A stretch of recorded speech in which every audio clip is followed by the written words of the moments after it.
Welcome to 365 Motivationals, your go-to channel for inspiration, self-improvement, and timeless wisdom to empower your daily life. If you're ready to transform your mindset, unlock your potential, and achieve your dreams, you're in the right place. We need your support to grow this uplifting community. So if you find today's video valuable, make sure to like it. This simple action helps us reach more people who need motivation. Share your thoughts in the comments below. We love connecting with you. And if you haven't already, subscribe and turn on notifications to ensure you never miss a moment of inspiration. Let's journey toward greatness together. Summary of How to Stay Well by Christian D. Larson. Christian D. Larson's How to Stay Well is a profound exploration of the mind-body connection, emphasizing the role of mental states in achieving and maintaining physical health. Through a harmonious blend of practical advice and philosophical insight, Larson provides readers with a blueprint for living a life of vitality, balance, and wellness. Key concepts: the power of positive thought. Larson asserts that the mind is a powerful tool for healing and maintaining health. Negative thoughts, he explains, can weaken the body, while positive thinking strengthens and energizes it. Harmony between mind and body. True wellness, according to Larson, comes from a balance between mental, emotional, and physical well-being. Cultivating a peaceful mind and a joyful spirit is just as important as physical care. The importance of faith in wellness. Larson highlights the role of belief, not just religious faith, but belief in oneself and the body's natural ability to heal. This faith creates an inner strength that supports resilience and recovery. Living in the present. Stress and worry often arise from dwelling on the past or fearing the future. Larson encourages readers to live fully in the present moment, as this state of mindfulness fosters peace and reduces stress-related illnesses. Practical health habits. While much of the book focuses on the mind's role in health, Larson also emphasizes practical habits, such as proper nutrition, regular exercise, and sufficient rest. These form the foundation for a healthy life. Practical lessons and takeaways. Shift your mental attitude. Replace negative thoughts with affirmations of health and vitality. Cultivate inner peace. Regularly practice relaxation techniques or meditation to ease mental strain. Trust your body's wisdom. Believe in your body's ability to heal and maintain balance. Embrace optimism. Approach life's challenges with a mindset of hope and possibility. Adopt healthy routines. Ensure your lifestyle supports your physical and mental well-being.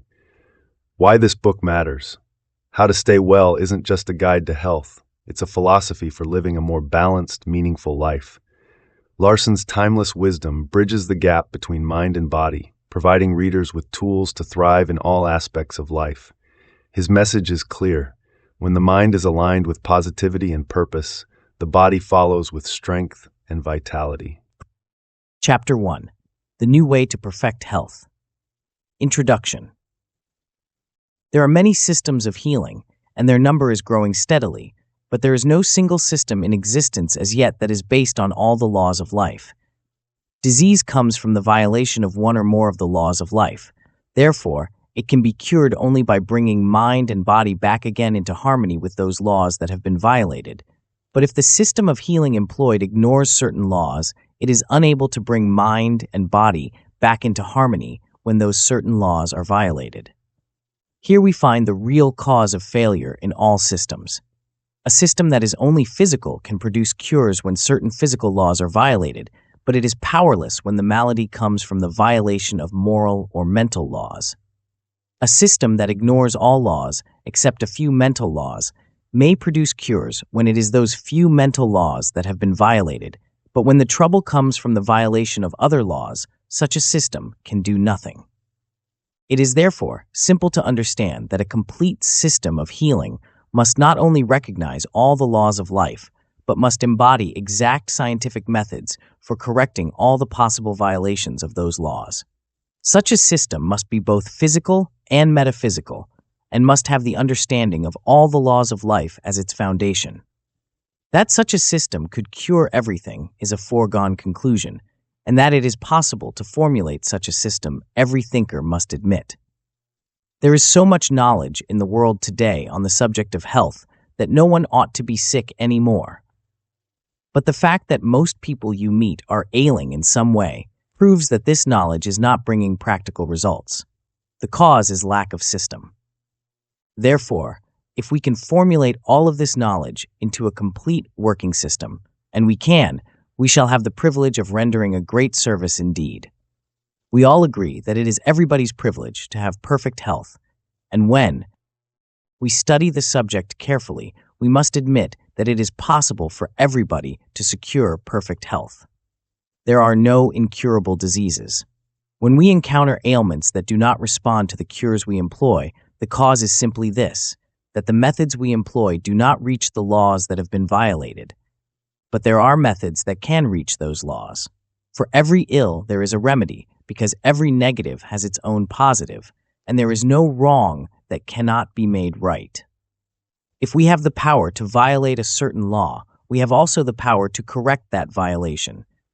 But we cannot correct the matter unless we understand the law that has been misapplied.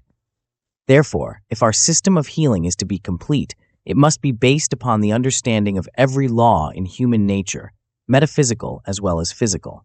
To establish such a system, one of the first essentials is to remove every form of prejudice and narrow-mindedness.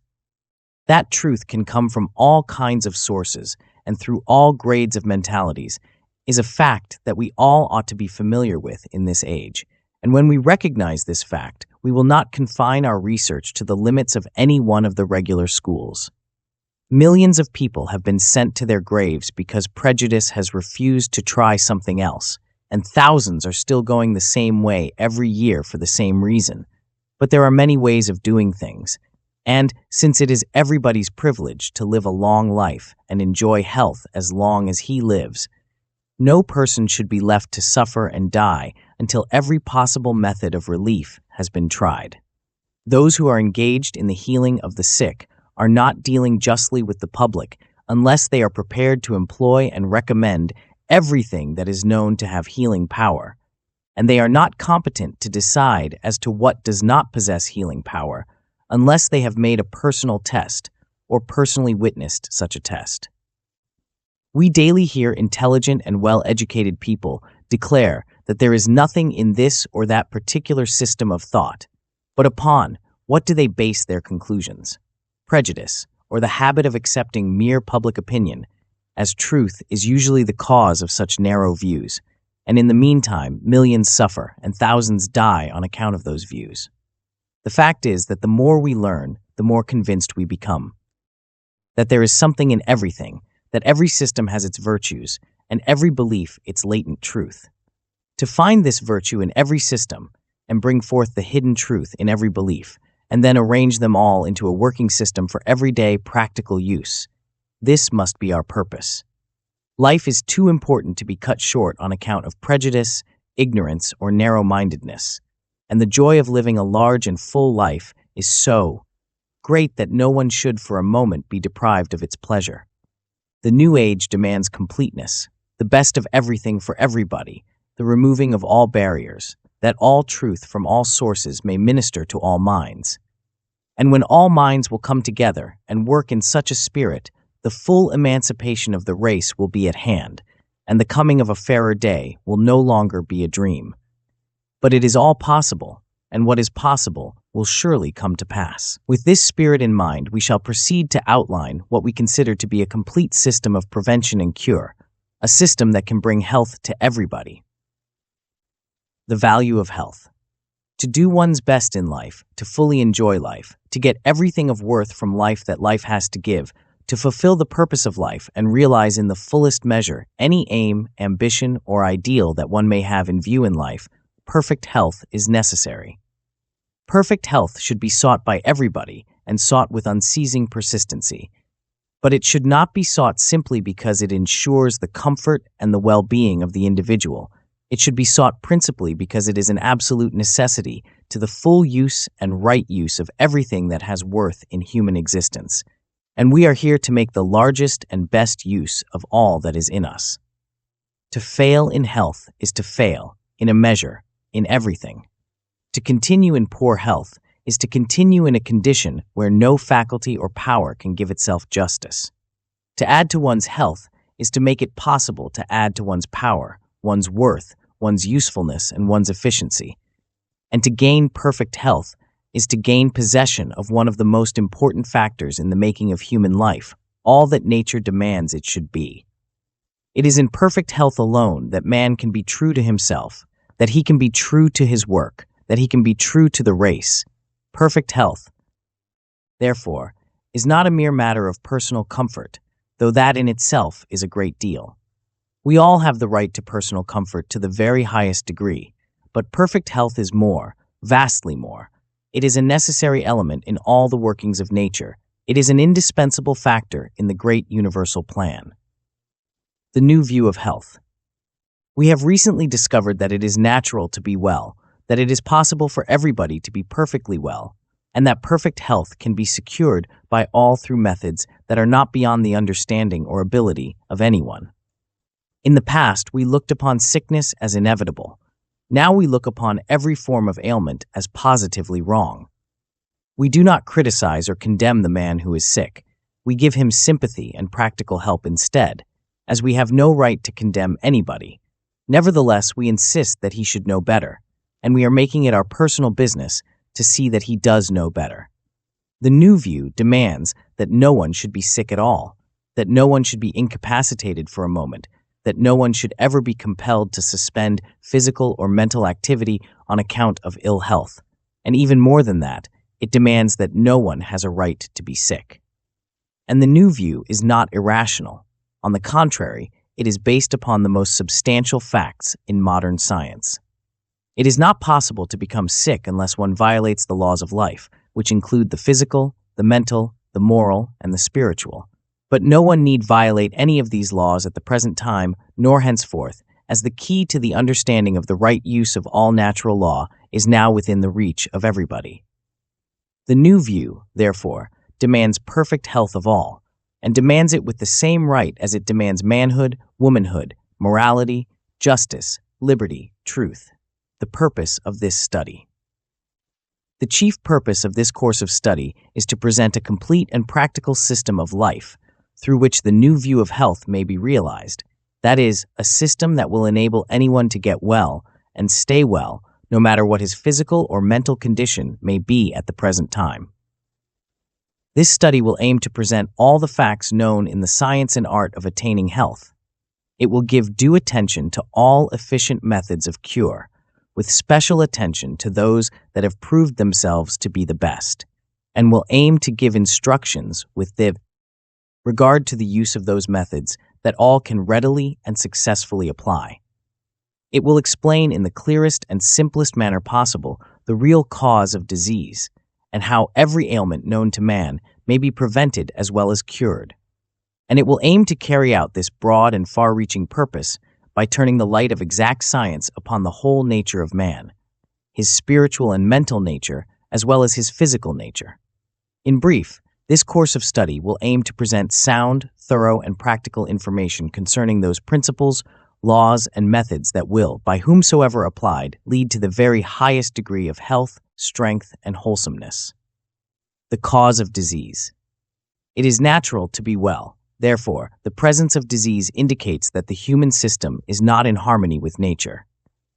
And as it is not possible to get out of harmony with nature without violating one or more of nature's laws, we conclude that all disease must come from the violation of natural law. But to refrain from such violation and thereby avoid disease, it is necessary to know, first, what constitutes natural law, and second, what to do to continue in harmony with natural law. Complete information, however, on these important subjects has not been given in the past. A few of the physical laws of nature have been studied and carefully observed, but little or no attention has been paid to such other laws as might operate in conjunction with human activity. For this reason, vast numbers have become sick without being able to arrive at the cause.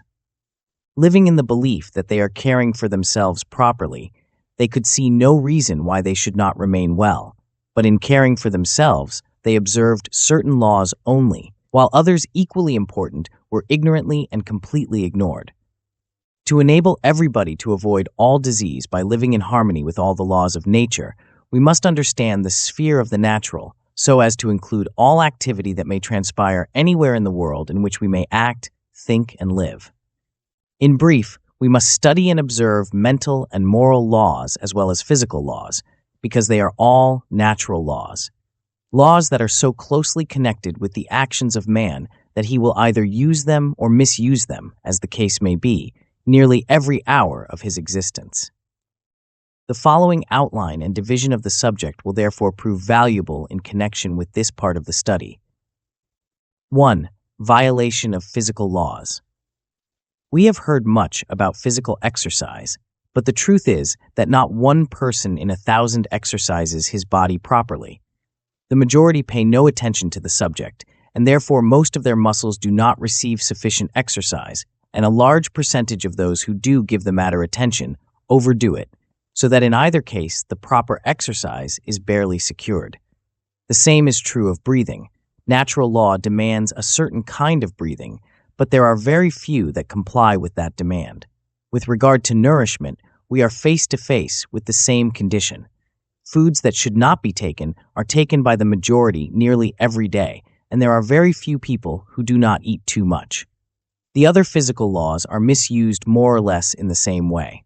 It is readily seen, therefore, that causes of disease are produced in abundance almost daily in the physical life of the average person, but all those causes can be prevented both easily and completely.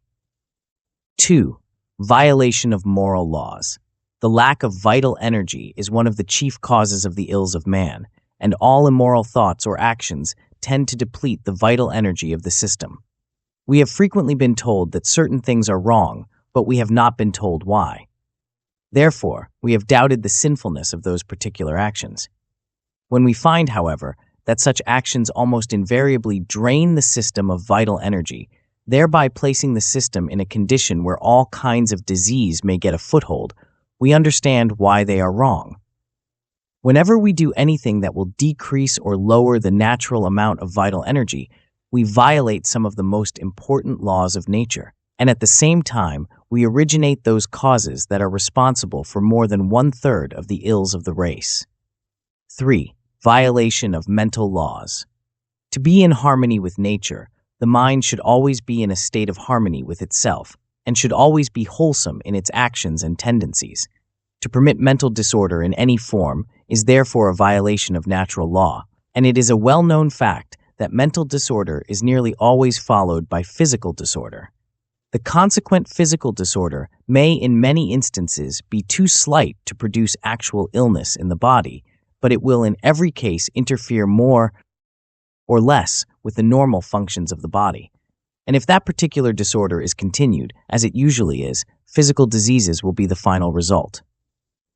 To permit such mental states as worry, fear, anger, hatred, envy, gloom, depression, discouragement, dread, anxiety, grief, antagonism, revenge, excitability, and all other mental states of a similar nature is to violate natural law, and such violation always leads to physical and mental weakness, and frequently to actual disease. To fear disease, to think of disease, to expect disease, or to suggest the possibility of disease to oneself or others is likewise a violation of natural law, and such violation leads to ailment of some kind in the majority of cases. How the misuse of the mind and the entertaining of wrong states of mind may cause disease is therefore simply understood, and it has been estimated by close observation that most of the ills of the human race come originally from this cause. But, as is true of all other adverse causes, it can be prevented or removed completely. Prevention and cure. Since all ills come from the violation of natural law, all that is necessary to remove an ailment is to restore the human system to perfect harmony with natural law. And for the same reason, all that is necessary to prevent disease is to maintain the human system in continual harmony with natural law. But it is not possible to live in complete harmony with the laws of nature unless we understand them all. To be in harmony with physical law is not sufficient. Neither is it sufficient to be in harmony with the mental or moral laws. To continue in perfect health, we must be in harmony with all the natural laws, and to restore health, we must restore harmony in that particular part of the human system where disorder is found. If the ailment comes from the violation of mental law, we may employ all the hygiene in the world, and the best medical treatment to be secured without securing any results whatever. It is only when we restore harmony and order in the field of that particular mental law that results will be secured in that case. In every case, we must know what law has been violated before we can effect a cure, and we must adopt that method that can restore the system to perfect harmony with the law that has been violated. This, however, necessitates a complete study of all those laws of nature that act in the life of man, that is, the moral and the mental, as well as the physical.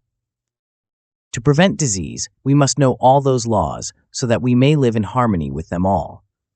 To cure disease, we must know all those laws so that we can find the law that is violated and restore order in the very place where order is required. But this need not mean an extensive or complicated study. Nature is simple. Anyone can understand nature. It is only necessary to study the whole of nature instead of fragments only, as we have done in the past. And we shall find that the whole of nature is far more interesting than the fragments and much easier to understand. Important principles. To secure the best results from the application of the many methods presented herewith, the following principles should be observed. 1. Live a natural life. The laws of nature, physical and mental, should be observed with the greatest of care in all things and under all circumstances. Gain as clear an understanding as possible of what it means to be natural, then make it a point to be as natural as present conditions will permit.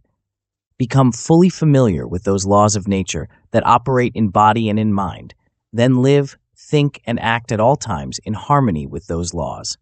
Violate no natural law, neither in action nor in thought, but aim to apply more and more of the laws of nature in everything you think or do, and you are on the way to the living of a natural life. 2. Think wholesome thoughts. Train the mind to think and entertain only such thoughts as are conducive to health, harmony, and well-being. Think of the good, the true, and the perfect. Think of the larger, the greater, and the better. Think of the worthy, the strong, and the superior. Think of the pure, the beautiful, and the ideal. Give attention to those things that build, that elevate, that make for a richer state of existence, and create only such thoughts as have a rising, growing, and expanding tendency. Give health and wholeness to every thought by thinking health into every thought. Use the power of thought to produce health and direct every mental action to add to the quality and the measure of health. 3. Believe yourself well. If you are perfectly well, continue to believe with all your mind and heart and soul that you always will be well. If you are not perfectly well, believe with the same absolute certainty that you are getting well. Believe that the conditions you desire are being produced for you now. Believe in the possibilities of your own power to produce any condition that you may desire, and make that belief as strong as the limitless strength of your own soul. 4. Feel yourself well. Aim to live and think constantly in the consciousness of health, and enter as far as possible into the deepest feeling of health. Try to feel well at all times, and try to impress that feeling upon your deepest feelings.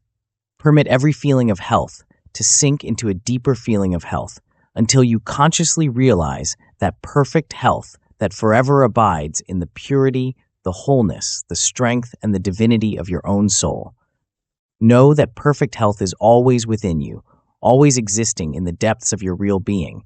Then try to feel this perfect health by training yourself to feel health at all times, and by permitting that feeling to enter at once those depths of life and consciousness where perpetual health may always be found.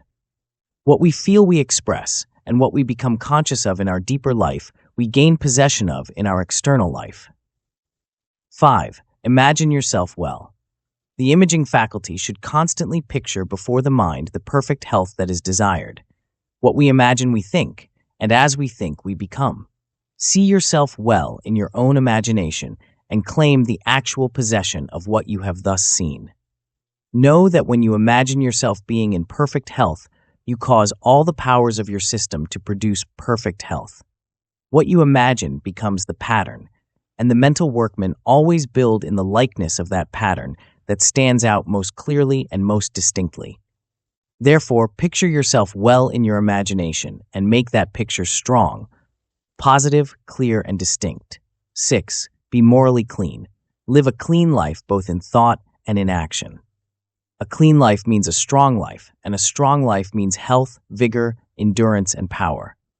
Entertain only such states of mind as are clean, wholesome, and uplifting, and encourage only such actions of mind and body as are directly conducive to higher attainments and greater achievements. Be true to the best that you know, the best that you are, and the highest that you aim to realize. Train your ambitions to seek that richer life which is found by acting in harmony with purity, and that greater greatness that he alone can reach, who has mastered those finer elements that exist in the world of virtue. 7. Maintain the masterful attitude. In all things and at all times be your own master. Think your own thoughts, feel the way you want to feel, and act the way you know you should act. Permit no condition in yourself or in your environment to influence your mind or determine your conduct. Know that you can control your own life, your own body, and your own mind, and be determined to exercise that control for the complete emancipation of every atom in your being. Master yourself for the attainment of better health, greater strength, and a higher state of physical, mental, and spiritual well-being. Know that you can then proceed with all the life and power that is in you to do what you know you can do. 8. Have faith in all things. To have faith is to enter into conscious touch with the best that exists in that in which we have faith. We can have faith only in that which is worthy of faith. Therefore, to have faith in all things is to live in mental contact with the worthy in all things. And when the mind comes in contact with greater work, it invariably ascends, and to ascend is to gain freedom. We always become free from the lesser, or that which we do not want, when we rise into the realization of the greater, or that which we do want. Have faith in your own power to produce and maintain perfect health, and you place your mind in possession of that very power. That power is already within you. To have faith in that power is to enter into its very life and action, and thereby gain, personally, the possession of it for actual use. Have faith in the perfect health that is in you, and have faith in faith. Thus you enter into that health, and accordingly all will be well. Depend upon higher power. Recognize at all times the presence of higher power. Know that you are surrounded with higher power, that you are filled with higher power, and that this power will work with you in everything you may wish to do. Whatever the condition of your mind or body, know that this higher power can restore all things. Depend upon that power. Have faith in that power. Enter into the spirit of that power. Permit every atom in your being to become alive with the active presence of that power, and complete emancipation will be realized instantly. 10. Live on the heights. All is well on the heights. Go up and live in the perpetual sunshine of truth, in that smile of God, which has the power to change everything. Transcend the world of things and dwell constantly upon the mountaintops of supreme spiritual existence. Learn to work with things and to master things, but live always above things. Ascend to the heights, and you take mind and body out of weakness and limitations up into the freedom of greater strength and perfect health. You also refine the entire personality, thus making the personal man a more perfect instrument for the expression of the richer life and the greater powers of mind and soul. Live above conditions. Live in the real, the perfect, the true, the sublime. Live with the infinite, in conscious unity with the supreme, and feel at all times that you are living, walking, and working with God. There is immense power in such a realization, a power that can never fail, whatever it may be that we wish to have done. Important facts. Before entering upon the study of this vast subject, it will be well to note certain important facts connected with this particular field. Facts that clearly indicate the nature and possibilities of the new way to health, and that are admitted by all, even the most exact among scientists, in every line of research, who have given this unique subject their consideration. A few of these facts are as follows. 1. A complete change of mind tends to produce a similar change among the vital conditions of the body, so that when the mental change is uplifting and wholesome, all unhealthful conditions of the body will tend to disappear. 2. All unhealthful states of mind nearly always produce physical disturbances, which, when deeply felt and prolonged, frequently result in actual ailments both functional and organic. 3. The restoration of healthy states of mind tends to produce physical equilibrium and improved health with added strength and vitality. 4. The functions of the body are aided remarkably by a full and continued state of mental harmony. Most stomachs could digest almost anything if the mind was always in harmony, and the other organs of the body would greatly increase their strength and endurance in the same way. The fear of a certain disease has frequently produced it. Even contagious diseases have been produced through the fear of contagion when that contagion did not exist in the vicinity. 6. People who are absolutely fearless and who are absolutely certain that they will not catch it may go where there is contagion and not get it, provided there is a full supply of vital energy in their systems at the time. 7. The more faith you have in a medicine, in a physician, or in a certain form of treatment, the better the results, while if the patient has no faith or confidence in a treatment or in the one who administers it, it is almost impossible to get satisfactory results. 8. Emotions that are deep, strong, and exhilarating tend to increase the activity and the energy of the vital organs, thereby promoting the functions of the system.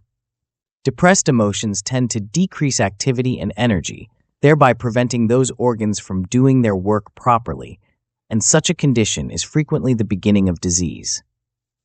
Depressing memories tend to decrease functional activity and physical energy, while pleasing memories and exalting or inspiring ideas have the opposite effect. 10. The attitude of expectancy, if deep, strong, and continued, tends to produce the very conditions expected. Those conditions are nearly always produced in the mind, and in most instances in the body, frequently to the fullest degree. 11. A nervous, anxious, agitated state of mind will prevent digestion, while states of mental sunshine, good cheer, lightheartedness, and pleasing anticipation will promote digestion. 12. Mental states with deep feelings will affect the flow of the juices of the physical system. The flow of any juice, such as saliva, gastric juice, etc., can be increased or decreased at will by entertaining certain deeply felt states of mind. A strong, continued desire for health and life will stimulate all the energies of the system, and usually to a sufficient degree to increase permanently the health and the vigor of the body. 14. When a patient deeply and vitally believes that a certain agent has remedial powers, benefit will be derived from applying that agent, even though it may have no remedial virtue whatever. 15. When a patient absolutely forgets, through some startling event or other cause, that he is ill, the ailment nearly always disappears for a time, and in many instances disappears permanently. 16. When the mind lives in the exhilarating atmosphere of an inspiring ideal, there is a decided increase in the quantity of mental energy and a marked improvement in the quality. And in nearly every instance, a similar increase and improvement in the physical energies follows. 17. A new and uplifting mental atmosphere can take the body so completely out of old or diseased conditions as to cause those conditions to disappear completely. The entire physical system is thus taken up out of its usual state into a state that is new and wholesome, and all the elements of the body change to correspond. 18. To secure something new and something most desirable to live for will renew the life of the body, increase vital energy, stimulate the circulation, bring color to the face, health and charm to the personality, and restored activity to the mind. 19. When the mind enters a deep and perfect calm where it feels the interior serenity and fullness of life, and continues thus for several hours, disturbances of mind or body as well as threatening ailments will disappear. 20. When you believe that a certain thing is harmful, you will be harmed by it mentally in every instance, and in many instances you will be harmed physically, especially in the nervous system. 21. The action of the mind for or against any mode of treatment will assist or retard that treatment as the case may be. 22. When a man works with a definite aim in view, his energy and working capacity will be maintained indefinitely, and hours of actual weariness will be few.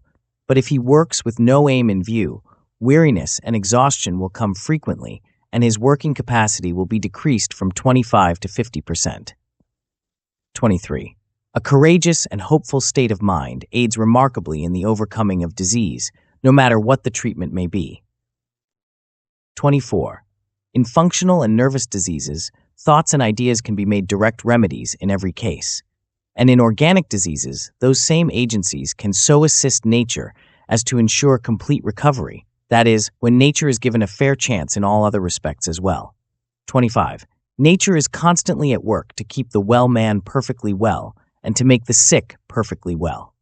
To give nature a fair chance to do this work right is frequently all that is necessary to restore health, but there is nothing in human life that can assist or interfere so much with nature in this respect as the attitude of the mind. 26. Medicine, or any material substance, can produce certain definite effects upon the chemical life of the body. Therefore, those substances do have the power to change physical conditions and accordingly promote cures when those particular changes are needed for the welfare of the system. But that power is limited, and the change the medicine will produce will depend largely upon the state of the patient's mind at the time. 27. The attitude of the patient's mind at the time the medicine is taken will modify the usual effect of that medicine. That attitude can and frequently does neutralize the expected effect of the medicine, and in many instances the effect desired by the medicine is produced wholly by the mind through expectation and faith. 28.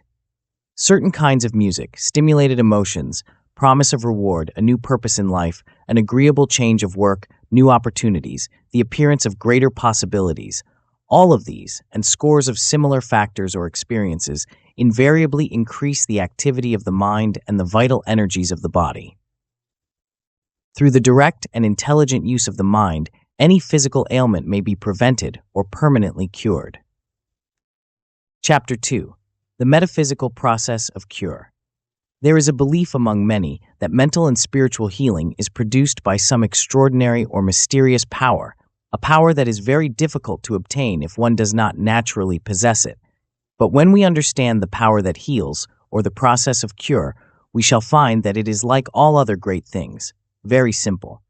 All healing is the result of mental change, and the various systems of cure that are being employed are simply different methods for producing the same thing, mental change. The mental change, however, must be towards higher, arid, finer states of thought, or the cure will not follow. And here we find the reason why spiritual and metaphysical systems of thought are usually very successful whenever they attempt the art of healing. The same is true of the various systems of optimistic suggestion. Any suggestion that can produce an elevating change of mind will produce a cure whenever such a change is made, and this is true even though the system of suggestion employed may not be exactly scientific, nor possess a complete understanding of the truth. The beneficial results that come from going away for your health are produced through the same law, mental change. New scenes, new associations, new experiences, etc., produce new impressions upon the mind, and these, if deeply enjoyed, will change the mind. When one expects to regain his health by going away, the results are usually better, because the change of mind produced will have health in view, and whatever the mind has in view, it always tends to produce. Our thoughts are created in the likeness of those ideas that are uppermost in consciousness. Therefore, if health is the predominating purpose, the conditions of health will naturally be instilled into every thought. In some instances, however, a change of scenes does not produce a change of mind, the reason being that the person either lacks impressibility or the new scenes lack impressiveness. The physician who sends his patients away for their health is simply giving them metaphysical treatment without the name.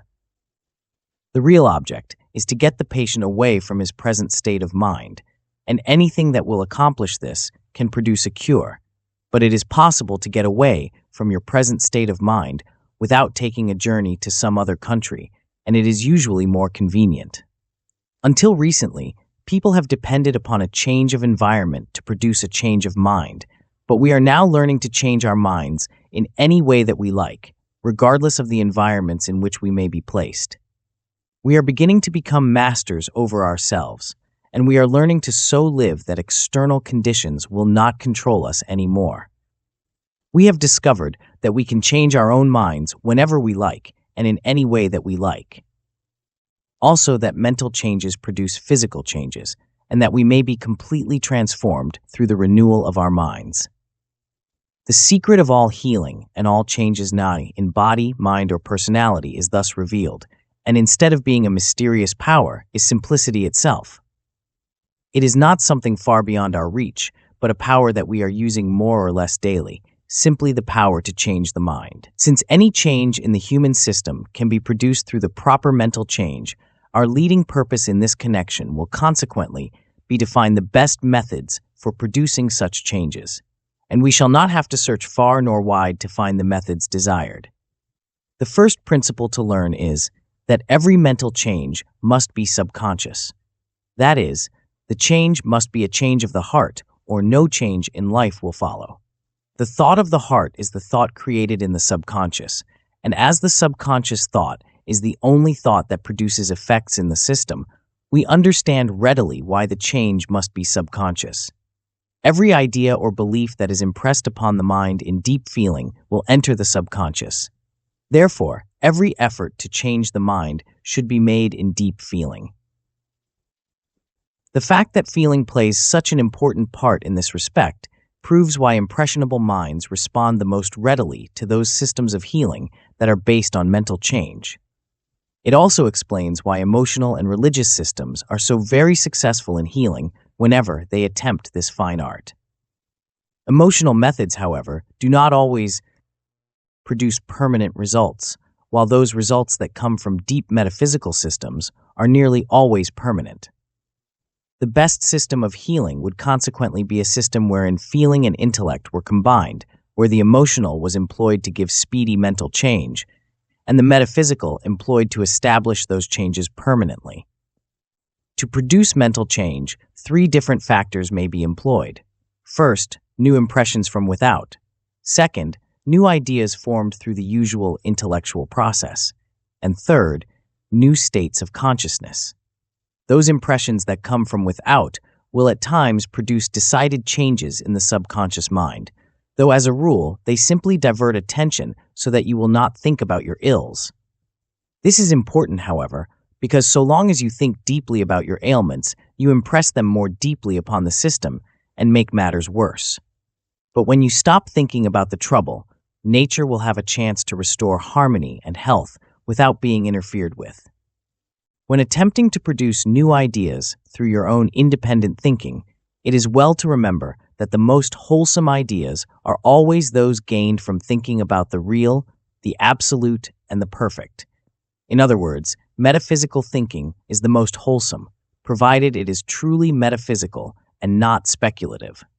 And all metaphysical thinking will be true and wholesome that is based upon man's highest understanding of the ideal. To produce a change in consciousness, various methods may be employed. Anything that touches the inner life, such as good music, words of inspiration, higher mental experiences, growth and ascension in soul life, and similar mental attitudes, will produce new states of consciousness. If the attention of the mind is centered upon health, while the change of consciousness is taking place, the mental change that follows will always have a tendency to produce better health. A change in consciousness is always the most decided change, and should therefore be sought in preference to any of the others. And the reason is because such a change affects directly the real life and action of the mental forces, and these in turn affect the chemical life of the physical system. A chemical change in the system is always required before health can be restored, and it is upon this principle that medicines aim to work. But it has been thoroughly demonstrated that the subconscious forces of the mind can produce chemical changes in the body with far greater rapidity and certainty than any drug taken into the system. And what is important, subconscious changes will be correct changes, while too often medicines produce the wrong chemical change, thus making matters worse. In many instances, medicines produce no chemical change in the system whatever, and there is no cure unless the patient has sufficient faith in the medicine. In that case, the change is produced by faith, and it is well to remember in this connection that faith can produce any change in the system that is possible under natural law. Of all states of the mind, that state usually described as faith is the deepest, the largest, the most penetrating, and the most powerful. Since mental change is the real secret of healing, and since this change must be towards the higher, the finer, and the interior nature of life, the greatest results in healing would naturally come from that mental process that always moves towards the ideal, and that is faith. Faith is that state of mind that always goes up into the higher and more perfect. In fact, it is not faith unless there is mental ascension into or towards the absolute. Faith is a normal, upward mental change, and there is no upward mental change possible without faith, because every mental process that will have the power to produce an upward change must be inspired by faith. For this reason, faith can never fail, because faith is an upward mental change, and every upward mental change will unfailingly produce a change for the better in the body. When we have faith in anything, we elevate the mind. No matter what it is we have faith in, the mere matter of having faith will elevate the mind. The elevating of the mind causes the renewal of the mind, and when we renew our minds, we always change things for the better. Every subconscious action of the mind is a cause, and when the mind is taken up into a new and more perfect state, all these causes will become better and more powerful because they will accordingly produce greater and better effects. When the mind is taken up, the entire system is taken up and is taken out into the freedom of the more perfect. The same process tends to produce right mental states, and such mental states are always conducive to good health. All wholesome impressions formed upon the subconscious will produce wholesome effects upon the system, and all ascending, enlarging, and perfecting states of mind, if deeply felt, produce wholesome impressions upon the subconscious. This proves that faith can never fail, because faith is always ascending, always enlarging, always perfecting, and is always deeply felt. As your faith is, so shall it be unto you is a strong statement, but we know it to be absolutely true when we discover what faith really is and what it has the power to do. Faith invariably awakens the powers of the inner life, and those powers are higher and stronger than the ones that act in the external personality. Those powers, therefore, can accomplish more, and what is well to remember, they can accomplish anything because they are unlimited. Failure, however, becomes impossible when unlimited powers are at hand, so therefore, we realize again that faith can never fail. It has been stated that the ascending change of mind is the secret of all healing, regardless of what the treatment might be, and as there are many ways to bring about such mental changes, our object must naturally be to find the best way, and we find the best way in faith.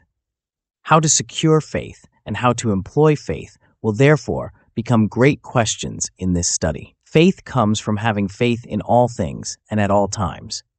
There is nothing that develops so rapidly with use as faith, and the reason is because the attitude of faith is towards the larger, the higher, and the superior at all times. To have faith and to exercise faith is to press on directly to greater things. It is therefore self-accumulative and self-developing, and demonstrates most positively the truth of the statement that to him that hath shall be given. I have faith, and I have faith in faith, are statements that should be employed constantly, and the meaning of those statements should always be deeply felt. Whenever you think of faith or try to exercise faith, turn your mind upon the great within, the boundless, and try to feel your consciousness entering into the seeming void with the assurance that it is all solid rock. If your faith has become well developed, you will know through your own interior perceptions that whatever realm your consciousness may penetrate, it is only the real and the substantial that will be found. You then realize that you can go out anywhere in the vast mental world and always be on solid ground. In the application of the laws of mental and spiritual healing, the value of such a realization is simply unbounded, because those systems of healing depend very largely upon realizing the reality of the real. When disease is present, the system is in confusion. Therefore, if the mind can change into harmony by entering into the understanding of that which is ever real, right, perfect, and absolutely good, the regaining of health must positively follow.